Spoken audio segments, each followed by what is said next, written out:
Hello, my name's Olorotimi Osha. I like to talk about American history. Today is April the 22nd, 2026. There's been a lot going on. Of course, we've been inundated with the unfortunate um, victimization of women, particularly black women, in intimate partner homicides. And, there's been a tsunami this April. But that's not what I want to talk about today. Um, Today, I want to talk about something that came across my feed yesterday. I'd actually posted it. It was about a Nigerian, he had a Nigerian sounding name. This person was born apparently in the United Kingdom, making him a British citizen, but he was a naturalized US citizen. He became naturalized on in 2022, and his name his name was because as of yesterday, while he was in custody, it was learned that he gave up the ghost, round about, in the evening while in custody in Georgia. His name was Olaolukitan Adon Abel. And so I saw the name, and I became interested in finding out why someone with a Nigerian sounding name was a suspect in a killing spree in Georgia. So he had been arrested on April 13, 2026. And of course, America is a heavily surveilled place. And surveillance cameras and CCTV indicated that he had been res- responsible in the spate of killings, in three murders actually. It was initially two people who were killed. One person was struggling in the hospital and subsequently gave up the ghost. And so he was charged with three counts of malice murder. That's what it's called in Georgia, I suppose. Malice murder. In addition to, he was facing several federal uh, gun charges. So I dug deeper and found that, that the guy was born in the UK. He has a Nigerian name, Olaolukitan, to be precise. It's a Yoruba name. And he was a US Navy veteran, right? He was a Navy veteran. And um, he apparently also had two felony convictions, right? He had two felony convictions, one of them being for sexual battery, right? So when you have a felony conviction, then of course you're barred from possessing guns, from owning guns, right? It becomes a crime to have guns. So somehow a homeless person sold him a gun, and what precipitated the whole his or triggered him to go on a shooting spree, a crazy shooting spree. Well, apparently he'd got into some argument with his roommates, his housemates, and he left with a backpack. The housemates indicated that they felt threatened or something, but there was no petition for him, no warrant, or he wasn't emergency petitioned or anything. But again, this person is a Navy veteran, right? He's a Navy veteran, and I'm getting concerned about these Navy veterans who keep going on, military veterans who keep going on a rampage in the United States. It's like bringing, the uh, bringing art to life. Of course, art was imitating life in the movie. I'm referring to the movie First Blood, in which Sylvester Stallone's character John Rambo was a Green Beret, uh, military veteran, uh, Vietnam War vet who was triggered by a wrongful, he was being harassed by the police, but became triggered and went over the top and started killing people. And I once lived with military guys, right? Not with respect to my job, but I have a friend who was actually airborne. He was in the airborne. He's a veteran, very cool guy, and somebody he was renting to. I've done my spiel, talked about my story, how I've been. I was swatted by Montgomery County Police and Jide Wariri, and my neighbors. They did something really crazy, and there's been false charges filed against me. The police officers who assaulted me. I'm not a violent person. I was working with the federal government as a civilian, never been arrested before, but false charges were filed against me after I was a victim in my own home, and they've been dragging this false, bogus charges against me as a mechanism to try and coerce me, right? So, and it's dragged on for 3 years now. So I've done videos talking about that. So while I've been in this process, I'm still living with one of my friends, a friend who actually is a military veteran. Now he was renting out to someone who is ex-Navy, the Navy vet, and he was, I got interested because he was a Nigerian guy. He was born in America, but he's Yoruba as well. And this guy was telling me about the sort of people who are drafted, recruited into the Navy. And he was saying that, look, the Army is cool, Air Force, they're cool, but he thinks that it's unstable people that go into the Navy. This was what he was telling me. And he was saying that he was just that from his experience, that there's a lot of psychopathy there. He had a dreadful experience. And I didn't know this guy. I only knew him from, because he was renting from my friend. But later on, I learned from my friend that he did some really crazy stuff. In fact, while I was living, there, I thought he was doing things that were strange, but he was a young guy and he'd already told me of his experience in the military. So I was understanding, he's young, he's in his 20s, and the things he did that were strange, but he already had told me that, look, the military messed him up, right? And he said he was still working for the federal government, right? Now in this as a civilian contractor or something as a civilian. He said he had PTSD. He told me of his stuff. A very pleasant guy, but he would do, I noticed some weird stuff he did. But after I left, my friend told me he did something wild, something actually criminal, right? Something criminal, something wild. And, so he was actually arrested, subsequently. And so you can see there's this high crime rate and recidivism amongst people who are veterans in America. And so the American public, Congress, needs to be looking into this, right?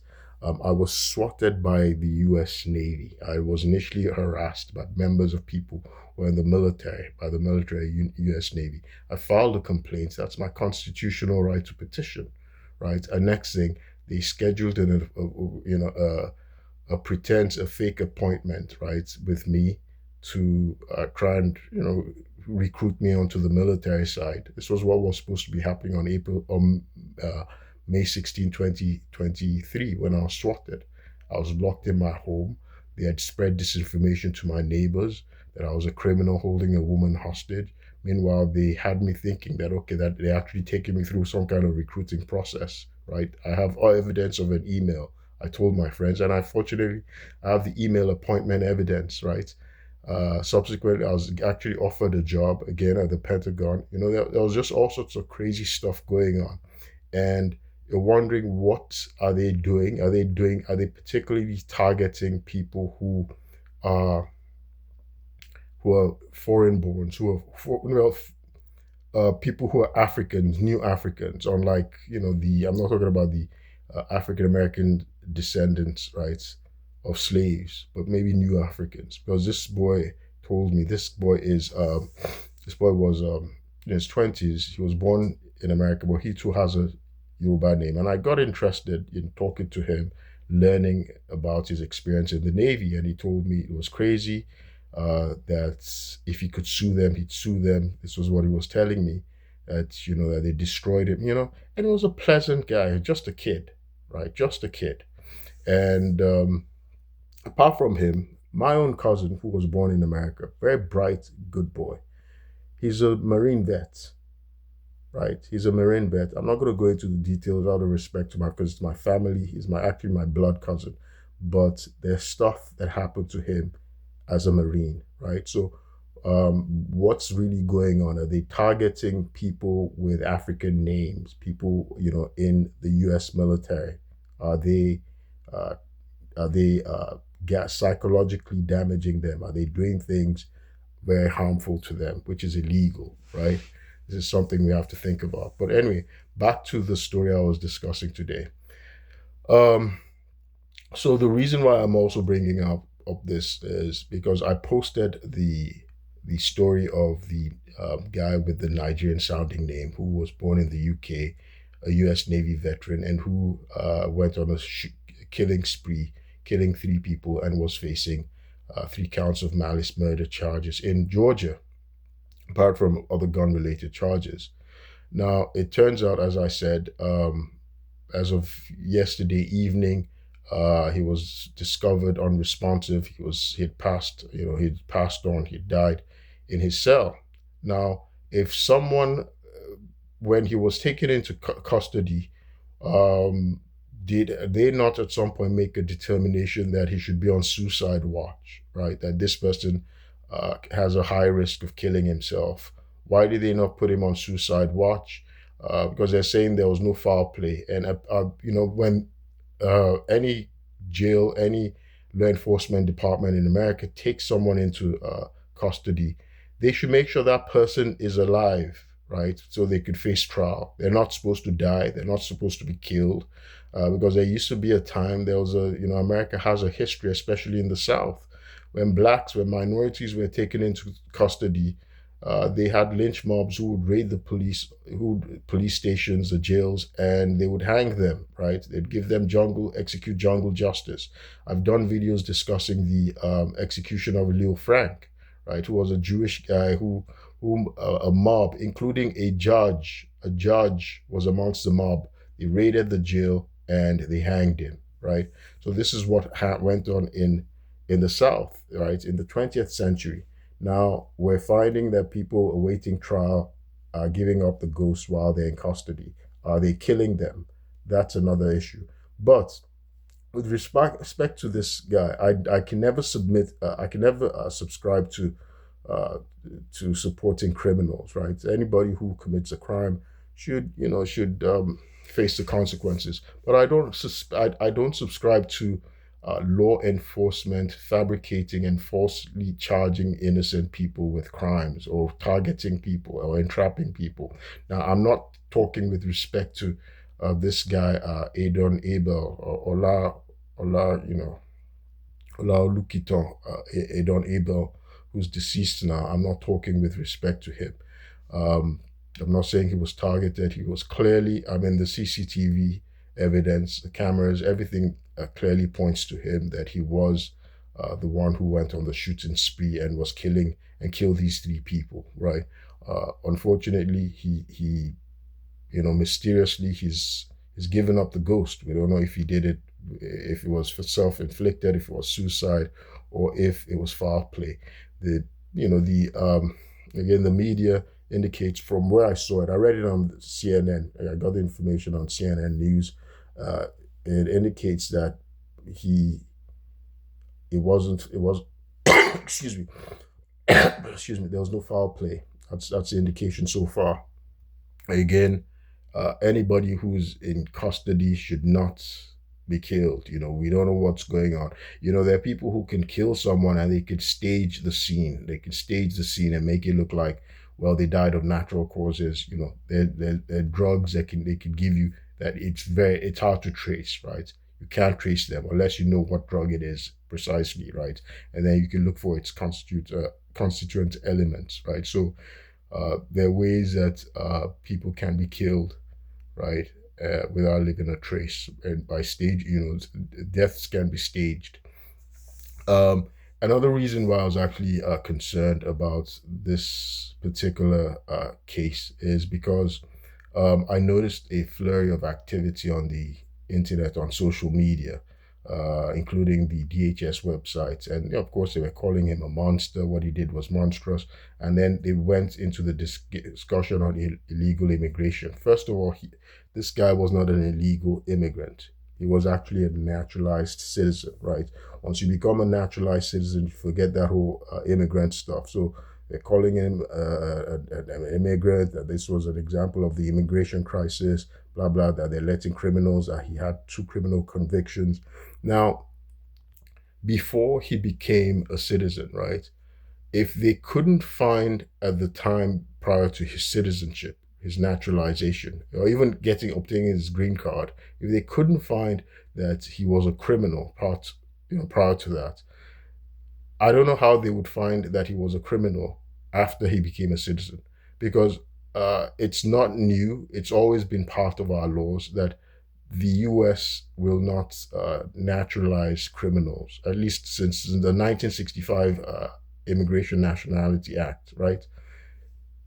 Criminals cannot obtain, people with criminal convictions, criminal past, they can't even obtain green cards. They can't become US citizens, right? So it's barred. So unless somebody, and they go through an extensive investigative process, right? So that's why they take your fingerprinting, because so the FBI, they can go and do an extensive background investigation to see if you have any past criminal convictions, right?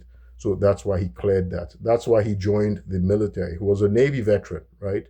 So the crimes he started committing was after he became a citizen, after he was a Navy veteran, right?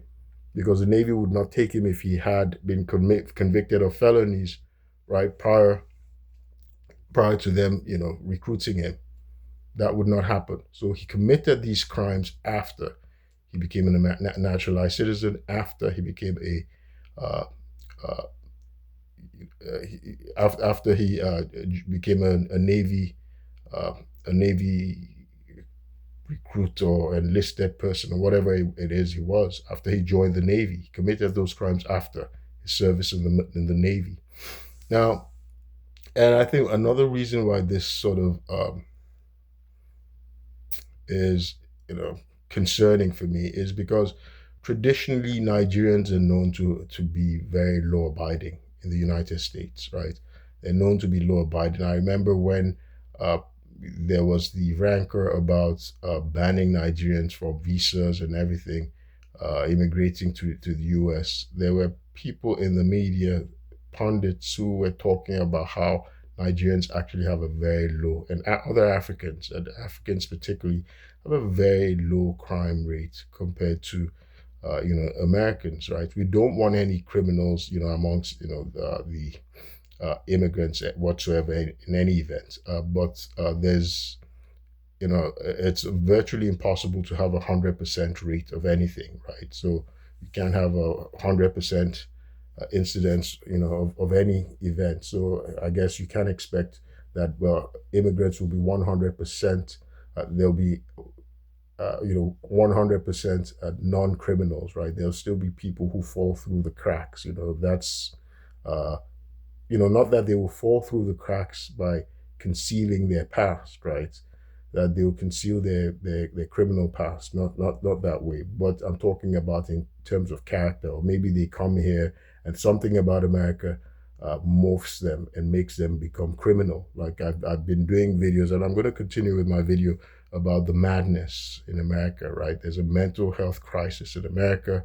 And Americans, you can see Americans acting wild, very savage. You can see the spate of gun killings. I woke up this morning again. While women have been victims, now I woke up to see women have women have been perpetrators of crimes, as well, in the last 24 hours, right? I saw a video of a woman who went to rob a gas station, right? This 300-pound woman didn't wear a disguise. These, surveillance cameras got her entire robust footage, right? And she's pointing a gun, a pistol, at the attendant, the cashier, and she ends up shooting him, right? Of course, she's been taken into custody. Read another article of a woman in Florida, right? I remember her name, Samantha Morales. People were walking out of a restaurant, and she's driving a nice car, a Tesla, black Tesla, and she looks out, she stops in front of them and asks them, are they all okay? Are they okay? Is everything okay? And they said, yeah, we're good. You good? And she brings out a gun and starts shooting at them. And they had no connection. They didn't know anything. They didn't know each other. She just starts shooting at them. This is recent. I just read that this morning in the papers in Florida. Now she's been taken into custody, and she says she doesn't remember. So we're talking about the craziness in America, the madness in America, right? If you were to judge a nation, right, the mental state of status of a nation by their president, yeah, you bet people are right when they say Americans are crazy. Then you can see who's at the top in 2026, what's been going on. So I kind of I'm concerned by the wild stuff going on. So we don't even know why this this Adon Abel, why he just randomly started killing people, right? He was just 26 years old. 26 years old, he just started randomly killing people. The initial explanation, and it's even unclear what I went to read to dig up, okay, what precipitated the whole what might have triggered him. And they said he had a dispute with his housemates, his roommates or something, and took a backpack and went out, but he didn't attack those people. He went to go and attack people who he apparently had no connection with, random people, right? But one of the people who got killed was a Department of Homeland Security auditor, young woman, just goes targets random people. What's going on in America, right? You don't know. Are there drugs? Because I've been doing this video about drug use, right? And are there drugs that are making people do these crazy things, or is it in the alcohol? Because the woman who shot people up, excuse me, my stomach is rumbling. I'm hungry. So excuse me.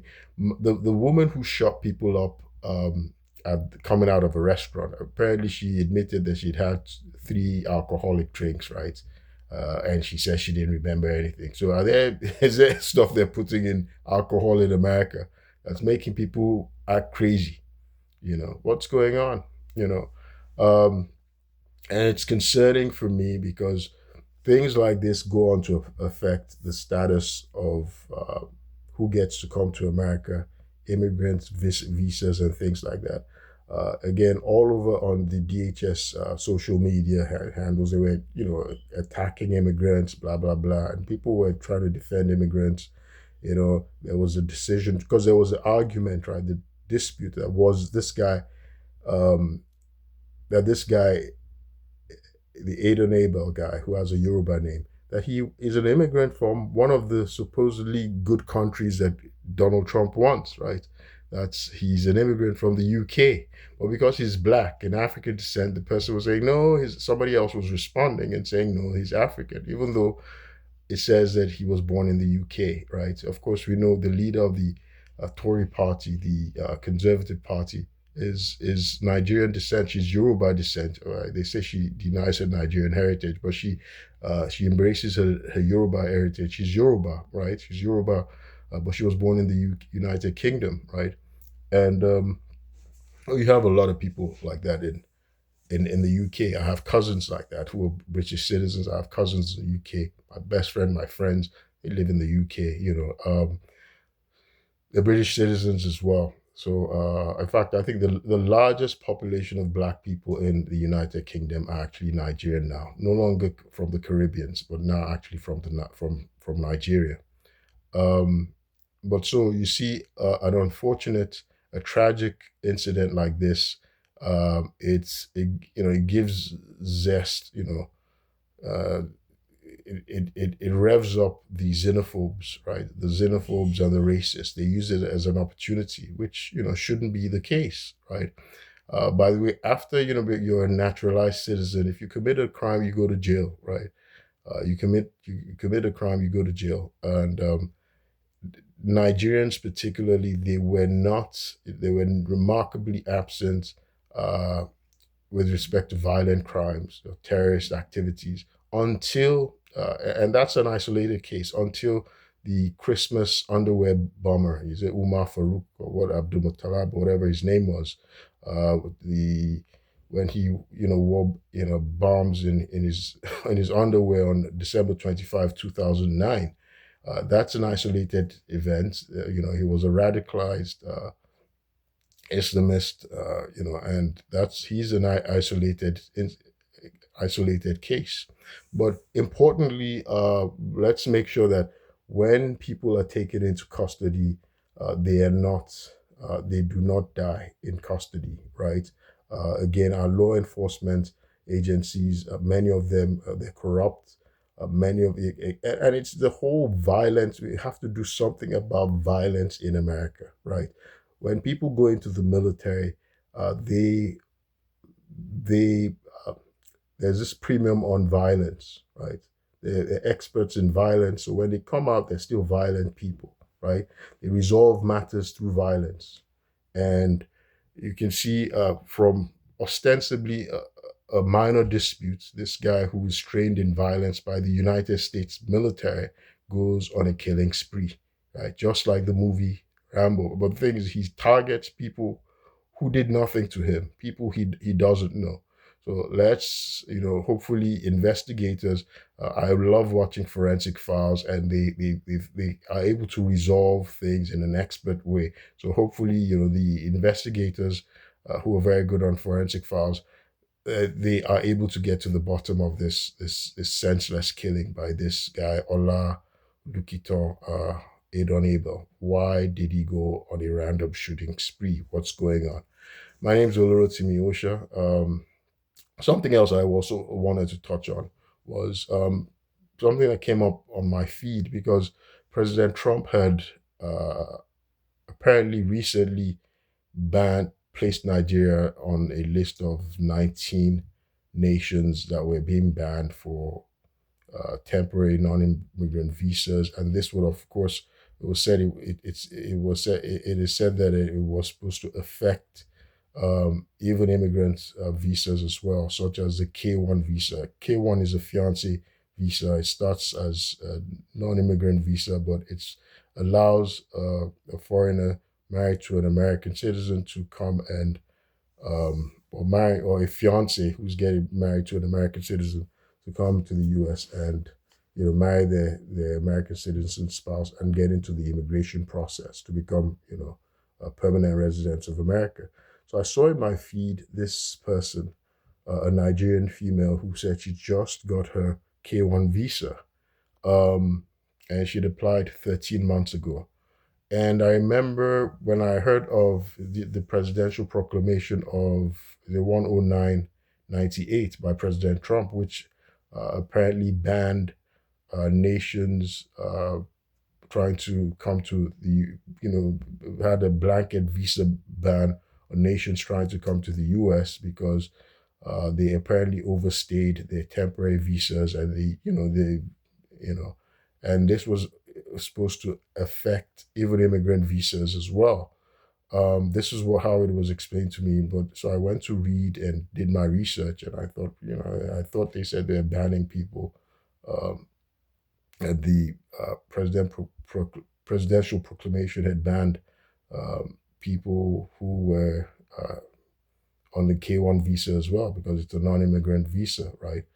Um, and so maybe they weren't. Maybe it wasn't grandfathered, right? It wasn't grandfathered. So people who had already applied way before the proclamation, that's before the presidential proclamation 10998, maybe those people are still, going through the process and it didn't affect them.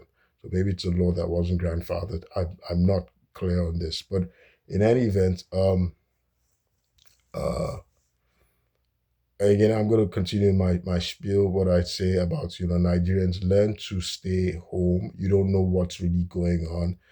There are people who are targeting Nigerians. You don't know what's like I was clearly targeted. I'm a law-abiding American citizen. I was living alone in my home, and I was supposed to be having ostensibly an appointment with the Department of the Navy, and next thing I was locked, forced to imprison in my home, and then there are these false accusations about me attacking people. All lies, right? Because I have a neighbor who's actually somebody I talked to who knew me, and he was told by the police and the other people that look, somebody had run into the apartment and was holding a woman hostage. Meanwhile, it was actually Montgomery County Police and the Department of the Navy and GDAY that had staged a fabrication, a false crisis, in order to get me removed from my apartment, to injure me. This is where I was injured. I was shot in the head. And so they created what's called a false flag operation. I've discussed what a false flag operation is, and a swatting. Unfortunately, swatting, normally maybe rogue citizens do that, but in this case, it was the United States government, United States law enforcement, and the members of the Department of the Navy and Department of Defense, uh, collaborating with Jide Wareri, who instigated a swatting. Right? They did something criminal against an American citizen. To add insult to injury, I'm still facing charges, fake charges. I haven't had a trial. It's 3 years. They've defamed me, tried to disrupt my life. But I'm a devout Christian. I come from a good home, respectable home. I have friends who are important. They're back home in Nigeria. They've been supporting me. I have people who've been supporting me. Almighty God has been supporting me. So we have a very shameful, is it a deep state? I don't know. And that's why I now take everything with a grain of salt. When I see, well, somebody then see information about someone who went crazy and started killing people. We don't know. You see, there's nothing in the news concerning me about what happened. But there are documents, false police reports, falsifying what I did, lying on against me, defaming me, right? So I haven't had a trial, but I've been defamed. So we see that we have rogue agents in the United States government, in the Department of Defense, Department of the Navy. They're motivated by racists, because the people that I filed an EEOC complaint and Office of Inspector General complaint and Office of Special Counsel complaint against were racist. They're apparently racist. They shouldn't be in the military and the federal government, but they're there. They're there. We have to still remember that as an entrenched, this nation has a racist history, right? And a lot of the institutions are still, they still have racism entrenched in them, right? So I take everything with a grain of salt these days, when I hear that, well, something happened and they have the formulaic script of this crazy person who just went to start attacking people and then he was killed. The person who's been killed he can't dispute or give his own version of what happened, right? We only know what the other side is saying, right? Fortunately for me, I'm alive. I'm alive to be able to dispute and say, well, these people are lying. This isn't what happened. And I have friends, I have family, and they're stunned, you know. Hold Montgomery County Police Department to bring them, hold them to account. The corrupt state attorney's office of John McCarthy. This is Jamie Raskin's district, and Congressman Jamie Raskin has been negligent. He's been woefully negligent with respect to this this swatting incident that happened. My name is Olaolukitan Adon Abel, and I will keep you posted. Thank you.